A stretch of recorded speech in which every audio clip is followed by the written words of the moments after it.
and welcome. Welcome playoff teams. Welcome those who are hate watching. G'day. Lovely to see Look at us. Look at us. Who would have thought? In the Who would have playoffs. thought? I should have done that meme. It's a good one. All right, let's get into it. This is not going to follow the normal format. We are going to fuck the format. Yeah, we've come to the conclusion of the regular season, so we're going to start by paying tribute to those who had a valiant campaign, but didn't quite get across the line. Some came closer than others. We'll start with Big Papa Pump, 8 and 20. Yeah, that music is apt, I think. I don't know if he's going to be watching this show. He did kind of give the indication that he was signing out for the year. Okay, you might want to think about how long is this music going to go for? Turn it off. Yeah, it's so like throughout the whole thing, it's fine. Turn it down. Yeah, so I think if you consistently finish in the bottom 6 every year, you might want to think about changing your approach and maybe consider like making waiver claims, adding and dropping players, trading. Maybe not just like drafting a team and then setting a lineup hoping for the best. Fantasy goes all season. Remember last year we drafted 3 quarterbacks in the first 3 rounds? I was trying something else. Matt Brown, 11 and 17. You know what? I know he doesn't watch the show. So get fucked, Matt Brown. No commissioner in 13 years of league has ever overturned the result of a game. And we've had some dodgy shit go on, but this guy has the fucking temerity to like unironically suggest that the results of our week 13 game should have been reversed because of what could generously be described as an administrative oversight. Fuck off, mate. Do you think that he was being genuine? I don't. I don't. It's hard to know with him. I hope not. Do you think he's going to set his team during the Ringo? Definitely not. If he doesn't set his team, I think we should say if you don't set your team during the Ringo, you just get the worst pick next year. Full stop. I like it. Jared, 12 and 16. Started the season well. Was a chance to make the playoffs right up to the end, but didn't quite get across the line. But a good campaign from him, and a little bit unlucky not to be in the playoffs. So good job by you, Jazz. I feel like every year we say he almost made it, and it was a bit unlucky, and this is what we say about him every year. Oh, I think we just have a low bar. Do we just have a low bar for Jazz? We might, but I think there's been years where we've gone, yeah. You finishing 11th seems about right, but it was a good solid effort. He put in a strong effort throughout the year, and I think he would have been a deserving playoff participant. The coin, kind of another nothing burger season for the coin. I don't know, man. Like, is he? I feel like if I was going to make future bets on this league, I would bet a large amount of money on the coin just never winning a championship. I can't see it ever happening. I get what you mean, except I wouldn't have bet he was going to make 2 heroin bowls either, and he has. It's 1 more than you. Like, I don't know how he did that either. If you flip a coin enough times, the coin is a W every just as much as it's an L. So yeah. Anyway, finishes 2 games below the glorious 500 mark, and didn't really deserve 1 game below. Only 1 game. 13 15 is well, yeah, okay, I know what I meant. You can only be 14-14. It can only be 14-14. Can't it? It can't. Jono kind of became a bit of a folk hero down the stretch as he mounted a genuinely really amazing comeback from being dead last at mid-season. And I think if the season had gone for an extra round, I think he would have been in, but he just fell a little bit short and was brought down by his earlier really poor results. Built up a lot of goodwill in the league, which I think he did his best to kind of set on fire in the last week or so with lots of antagonistic remarks in the chat. So back to classic Jono. And the Quadfather. Yeah, the very unlucky Quadfather. has any coach in the history of this league been so unlucky and so screwed over by the fantasy gods as the Quadfather? Do you want to expand on that? Because I'm not sure I'm following you there. I don't know. That's what he says. All right, I see. Yes. Poor unfortunate Kurt, with his 4 rings, robbed of the playoffs by the misfortune of starting the wrong player or the median point scoring system or whatever else he wants to blame it on. It wasn't his year. He came closer than anyone, finishing 500 and just outside the playoffs. Bad luck, Kurt. Is there a point where we're going to start discounting his championships, similarly to how the AFL won't recognise Port, Sandford, or they're sort of ignoring ones? People want them to ignore ones that before it became the AFL, or looking at the Super Bowl equivalents before it became the NFL. Like, the standard of the league is higher now, and I would say that if you win a championship now, which I haven't, that's much better than winning a championship in the first period, which I didn't. Thoughts? I think that is there's an argument to be made there. I don't want to take anything away from Kurt. In my mind, there was already an asterisk attached to one of his championships, which I'm not going to say was handed due to a pretty poorly thought out keeper rule, but he was given a massive head start because of it.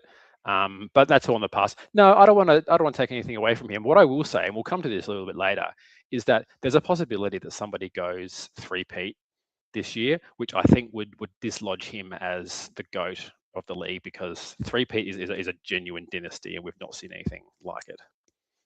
And I stand by this era. It is that everyone in this league is better, at least marginally, than they were the year before because they know more. So presumably, 3-peat now is a huge achievement.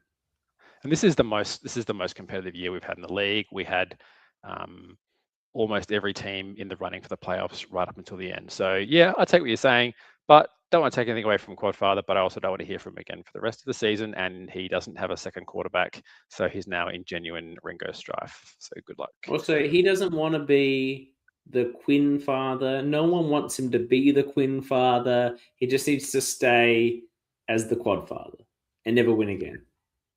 Agreed. We have a couple of teams that get to enjoy a bit of time off. Firstly, of course, White Shadua, aka Too Good Tyson, finishes with a commanding 20-8 record. Lovely, excellent, very smooth. And of course, the Bard scene here, relaxing on the beach, enjoying a stress-free first round of the playoffs, having snuck into the second spot. So these two teams can kick back. Is this the highest you finished in a long time? In a long time, certainly. Yeah, I don't know if it's highest ever. I don't recall Tyson getting a minor premiership, but yeah. Anyway. Oh no, I think old Too Good might have been the minor premier in his first year, and then the wheels fell off. Yes, well, we'll cover it off at some point when it comes to him in the semis, but he is the wearer of the hexed helmet, the curse of the minor premiership. Some have accused the wheels of already coming off. I don't know if that's true. I think he's just had a couple of bad bye weeks. I think he'll be back pretty strong in the semis, but we shall see. Anyway, it's not what we're here to talk about. We're here to talk about the quarterfinals or the first round matchups, and we're going to get onto it. This matchup, which I have dubbed Saints and Sinners, features. You couldn't know that. I could have had like a sound effect for it. I don't. Yeah. Did you have a lot of time to prepare for this show? Did you? No, I did not. But no, exactly. I did not. Yeah. All right. So anyway, we have Father Tex, who I got to catch up with today. So shout out to Father Tex. He rescheduled it about 3 times. He's a very busy guy. Got his hands full selling bricks and praising the Lord, which I think he's probably done a fair bit of the latter in order to get himself into the unprecedented position of possibly being able to win 3 in a row. But First, he has to get through the league's resident lawyer of questionable morals and ethics, the Kingmaker, Chris Kelly. So both these teams rounded out the season with a strong 15 and 13 record. I thought rather than put the whole lineup on the screen here and have you squinting because you can't read it, I thought I might just call out a handful for each matchup, which I think could be impactful, right? Could swing the matchup one way or another. In terms of fantasy theatre and NFL theatre, it doesn't get any better than this, right? So we had this massive game in the NFL this week between the Patriots and the Bills. Huge implications for AFC playoff standings. Huge implications for the MVP race, which is essentially a dead heat between these two guys at the moment. So this is very likely to kind of swing the voting as we head into December. And poetically, you guys are putting the quarterbacks of this game up against each other head to head in the quarterfinals of the Domination League. So this is going to be a huge one. Will you be getting up at 4:30 on Monday morning to watch this game, Chris? Oh, maybe. I don't feel particularly confident, to be perfectly honest. Like, we talked about Tex maybe going for a 3-peat and what a legendary record that is. But if you actually go back and look at it, I'm pretty sure this Tex domination absolutely is fully aligned with the period for which he found the Lord.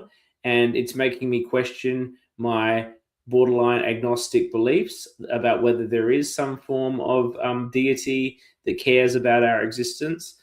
Because since he started worshipping said alleged deity, his success has been unparalleled. And I am incredibly concerned about taking on the holy trinity of the Lord's chosen ones of Tex. I don't know who the third person is. Tex and the great Josh Allen, who, despite my earlier claims, is actually having quite the season. So, despite your earlier poorly researched claims. He scored like 40 again last week. I am concerned about this match. Last time I played Tex in our Heroin Bowl 2 years ago, I did actually put up a little prayer to whatever energy exists and is granted our creation. And while making said prayer, I did think, surely I'm coming in with a lower priority to a priest. So I still don't feel good about the position here with God's blessing falling upon the sons of Tex and Allen. Have you tried tweeting Stamos? I think that's the closest we have in this league to putting up a prayer. I don't think that's ever worked for Jared, but I guess I could try something. Mate, it's worth a shot. Anyway, so obviously on Texas' side of the matchup, we got Brock Purdy with a pretty lip smacking encounter with the hapless Tennessee Titans. So he'll be looking to rack up the score there. ETN equally will be has got a nice home game. Jacksonville are kind of quietly surging as well. So this could be a good little outing for them. The big one for Tex, and the one that's going to be absolutely doing his head in, is this T. Higgins situation, who is reportedly back in the concussion protocol for the second time this year, which is real bad news. So he's got the cue. I would not miss this game. Yeah, well, good news to you. I think we need to take players' brain health seriously, and he should not be playing. That would be an outrage. Yep.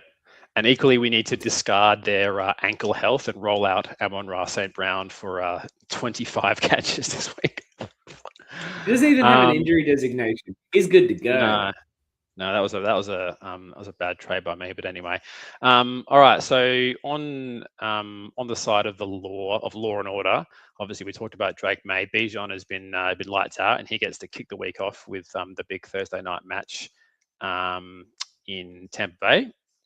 The aforementioned sun god Amon-Ra in we talked about the Buffalo New England game being big in the AFC. This one is huge in the NFC, the Rams and Detroit. So buckle up for that one. That'll be a good hit out, and I'd expect him to be back to his dominant best. And I do still retain a strong interest in the Detroit passing game, so I hope that he is. And I'm not memeing here, man. the Seattle defense, who are a genuine contender for fantasy MVP, the number one scoring defense by far, the number 40 scoring player overall in like all formats, including Superflex. Like if you redrafted now, they'd be like a 4th round pick. They have just been unbelievable. And they get to go into Indianapolis, who, and this is true, might have Philip Rivers playing quarterback this week. It's a genuine possibility. Is he even on the squad? Or they decide, he's been signed to the practice squad, and it is strongly rumored that he might play this week. And if so, roll out that Seattle defense, my friend, because the picks are going to come thick and fast. This dude is 44 years old. He has 17 kids and hasn't played in the NFL in like 3 years. The Seattle defense is definitely starting. I may have to bench my star tight end, Tyler Warren, because I don't know who's throwing him the ball. Apparently, Philip Rivers. I don't know if that's worth investing in, which I can do if Drake London plays, which is presently uncertain.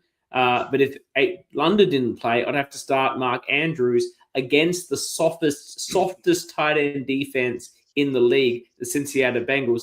But Mark Andrews has not been good this year, just generally not good. So I would not feel good about that starting position if that's where I end up. But I don't believe I can start Warren. I don't think. Okay. In Seattle. Anyway, we'll wrap up our coverage of Saints and Sinners. I'll do a prediction. I think that despite divine intervention and everything else, I actually think I'm tipping the Kingmaker to come away here in a close one. So that's my prediction. Well, I will begin my prayers to the gods of ancient Egypt, Amon-Ra, Anubis, other said sun deities, and sacrifice a goat for my success. Excellent. Second one, which I have dubbed Tall, Dark, and Handsome. And this one, as the graphic suggests, is also for the belt, which has fortuitously made its way into the playoffs. So we'll be residing with the Heron Bowl winner this year, as it should. There's nothing worse than the belt going into the Ringo bracket, in my opinion. I'm sure you agree. I like it if I'm in the Ringo bracket. You do, mate. All right. So we have two guys who are both tall, good-looking roosters. Both guys that have put in a pretty strong campaign. Andy started really well. Bit of a slide, if I'm allowed to say that. I'm not sure. I'm getting in trouble when I talk. He didn't like it when people saying it in the chat. He's going to fire up. He did not like people talking about his slide. Anyway, let's look first at Johnny Fantasy. Saquon Barkley, who's heating up nicely at just the right time, and they've got a pillow soft matchup against Matt Brown's hopeless Raiders. George Pickens, another candidate for fantasy MVP. He's been absolutely unbelievable. He gets to go and play in prime time at home at Jerry World versus the Minnesota Vikings, who I don't think are very good. Bo Nix, the eponymous Bo Nix, the team is named after him currently, gets a tough one. Obviously has the Green Bay Packers rolling into town to play up there in Denver, which will be a big game against two teams that are looking like possible Super Bowl contenders potentially. I think Baker Mayfield here is a bit of a wild card, right? He was started off the season really, really well. Had a down couple of weeks. I won't use the word slide, but he's had a down couple of weeks. I think he gets the big Thursday night game, which we already touched on, against Atlanta, which has the potential to be a high scoring one. So Carter Factor will be looking for him to get back to his former glory from early in the season. Any thoughts on Carter Factor's team? Barkley can only get better. He's not had a great year statistically, and he is warming up. But and there could be a bit of running of the ball in that matchup if it's put away early, which it may be. Ponix has been very good. I think Mayfield's a huge factor here. Like Mayfield has not been good since he obviously injured his arm. It's been a difficult run for him since then. Could be a high scoring affair. I think that Handsome can probably reverse his slide as we turn to his players. I'd be excited. I think all four of those players are in good circumstances to really lift his team through this round. All right, let's talk about it. So Puka Nacua, I think number 2 wide receiver in fantasy this year, having an amazing year. Hopefully he doesn't get in trouble. He got in a bit of strife because he was live streaming from the locker room after their game, which you are strictly not allowed to do. So hopefully there's no. You know what? It'll be like we've imposed a disciplinary penalty and he'll miss the first series of the game, or whatever. They'll run the ball. Yeah, like that other guy that missed the first series. Yeah. What a slap. Don't worry. In a huge game with NFC playoff implications, you can bet your ass that Puka Nacua will be out there, and you'd feel great about having him. Because Detroit instead they just took away his PlayStation for a week. Yeah, Detroit are once again getting ravaged by injuries. So yeah. Bucky Irving, the team has been named after him for most of the year, if not all of it. So quite a lot going on in this Thursday night game. Lots of fantasy implications, lots of fantasy relevant players in the playoffs. So Bucky Irving, obviously, part of the reason that Andrew had a bit of a mid-season slump was the absence of Bucky, but he's been great since coming back. He's an electric playmaker. So I'm expecting big things out of him, as I'm sure is Handsome Andy.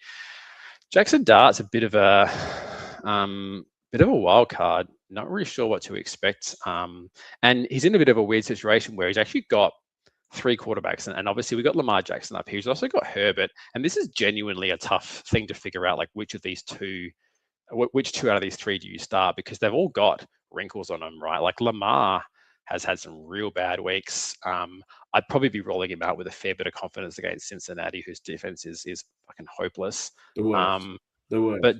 But Dart or Herbert could actually be a tough call. Like Herbert's a tough customer and led the Chargers to a huge win in prime time.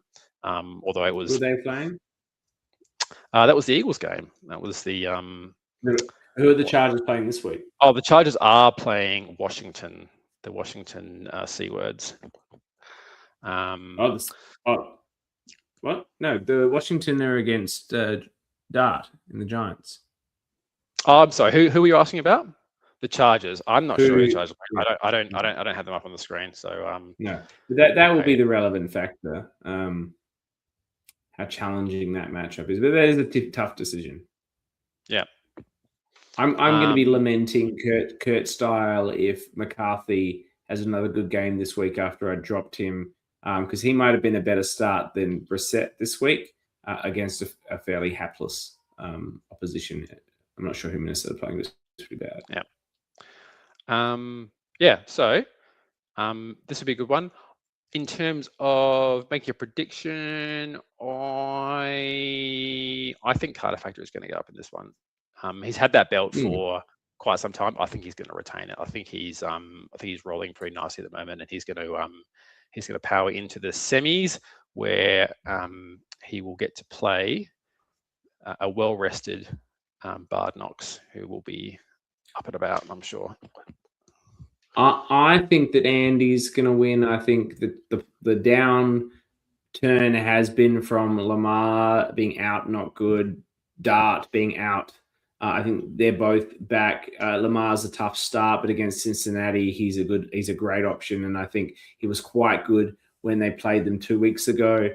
So I would be reasonably comfortable starting Lamar if I was Andy. So I think Andy's going to win. And look, I don't think I'm going to win, but if I do, as you predict, what would be very nice is if myself and Andy win, and then we're guaranteed to have a fresh Heron Bowl champion this year, no matter who wins from those 4, which I think would be nice. Look, I think, I think that would be a really good outcome for the league. So much so that I'm willing to go in and fix the result because I'm widely known as being the most corrupt commissioner in the history of the league. So. And as per the request, I'm currently mulling over the most absurd league I can create for us all to participate in. That Sleeper will let me construct for the purposes of determining draft pick order next year. I'll come up with something absurd. I am looking forward to that, mate. All kickers. Yeah, it's going to have at least 3 kickers. Just bear in mind. All right. 3 kickers. Well, thank you very much. Good show. Good luck to everyone that's taking the virtual gridiron this week, yourself included, mate. Hopefully, wishing you all the best. You are up against it. I think it's fair to say. The armies of heaven are assembled against you. All I have is praying to ancient Egyptian deities to prove that the Israelites were not to be freed, that they should have stayed and built pyramids and not gone on to be a foundation for Christianity. Let's pray to the gods of ancient Egypt, those that helped them build the pyramids, whether they be aliens from a distant future or past or distant part of the galaxy, or actual men with bird heads. I will be praying to them for all power for the sun god to take me to the promised land of whatever the ancient Egyptian heaven was. All right, well, that was a completely unhinged rant to the point that I'm changing my pick to Tex. I don't want to hear any more of that nonsense. If I win, there'll be a goat will be sacrificed and placed in front of an altar. Oh my God, someone get this guy out of here. All right, and that's the show. When are we going to come back? Next week? Probably do a quick one. Or the week after. We can give it next week. We can give it a go, mate. Yeah, it's this playoffs. Final, we'll do one every week. Yeah. All right. Well, we will see you then. Thank you, Chris. Thank you all.